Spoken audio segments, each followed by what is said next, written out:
गरीब किसान और चमत्कारी संत। एक समय की बात है, भारत के एक दूर दराज इलाके में बसा था एक छोटा सा गांव। वो गांव ऐसा था जहां बिजली तो थी, लेकिन कभी कभी ही आती थी। रास्ते कच्चे थे और लोग सीधे सादे। इसी गांव के एक किनारे मिट्टी की बनी छोटी सी झोपड़ी में रहता था रघु नाम का एक गरीब किसान, अपनी पत्नी सुशीला और 7 साल की बेटी गुड़िया के साथ। रघु का चेहरा हमेशा मेहनत और चिंता की लकीरों से भरा रहता था। रोज सुबह सूरज उगने से पहले उठता, पुरानी कुदाल और एक लोटा पानी लेकर खेतों में चला जाता।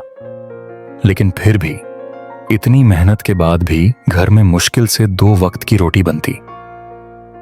लेकिन उसकी सबसे बड़ी चिंता थी अपनी बेटी की पढ़ाई। गुड़िया बहुत होशियार थी। रात को जब वो किताबें खोलकर पढ़ती तो मां सुशीला की आंखें भर आती। कुछ कीजिए जी, वो रघु से कहती। हमारी गुड़िया को पढ़ना है, कुछ ऐसा करिए कि उसकी किताबें कभी बंद ना हो। रघु चुपचाप गर्दन झुका लेता। एक दिन गर्मियों की दोपहरी थी। धूप इतनी तेज थी कि लगता था जैसे आसमान से आग बरस रही हो। रघु अपने खेत में अकेला काम कर रहा था। पसीने से पूरी कमीज भीग चुकी थी।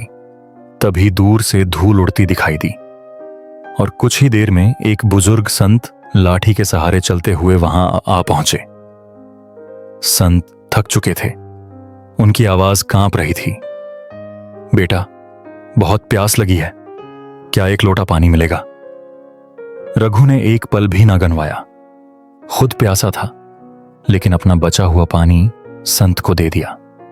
संत ने धीरे धीरे पानी पिया और फिर मुस्कुराते हुए बोले, तू नेक दिल है बेटा, मैं तुझे आशीर्वाद देता हूं। उन्होंने अपनी झोली से एक छोटी सी थैली निकाली। ये बीज चमत्कारी हैं, इन्हें अपने खेत में डालना, लेकिन ध्यान रखना जरूरत से ज्यादा मत डालना, वरना इसका उल्टा असर होगा। रघु ने आदरपूर्वक थैली ले ली और संत को प्रणाम किया।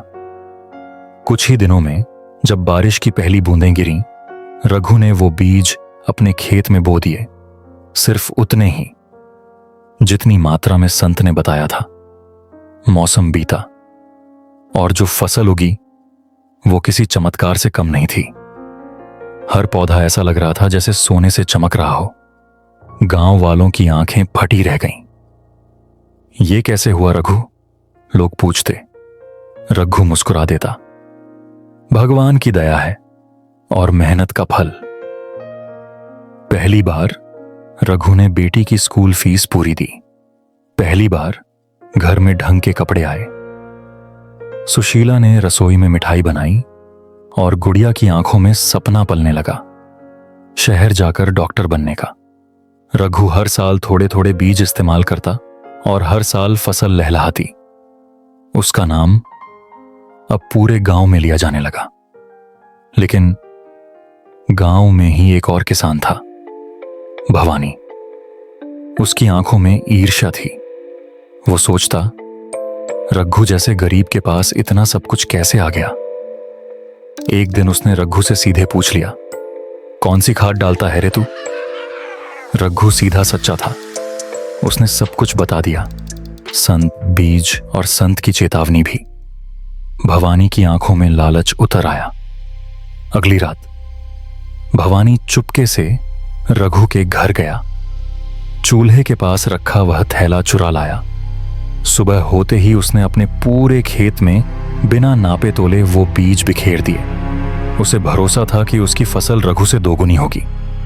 लेकिन जब फसल उगी तो खेत काले पड़ गए। पौधों से बदबू आने लगी। कुछ तो जमीन से बाहर ही नहीं निकले। खेत की मिट्टी सड़ गई थी। भवानी टूट गया। उसका परिवार भूखा मरने की कगार पर था। आखिरकार वो रघु के पास गया, आंखों में आंसू लिए।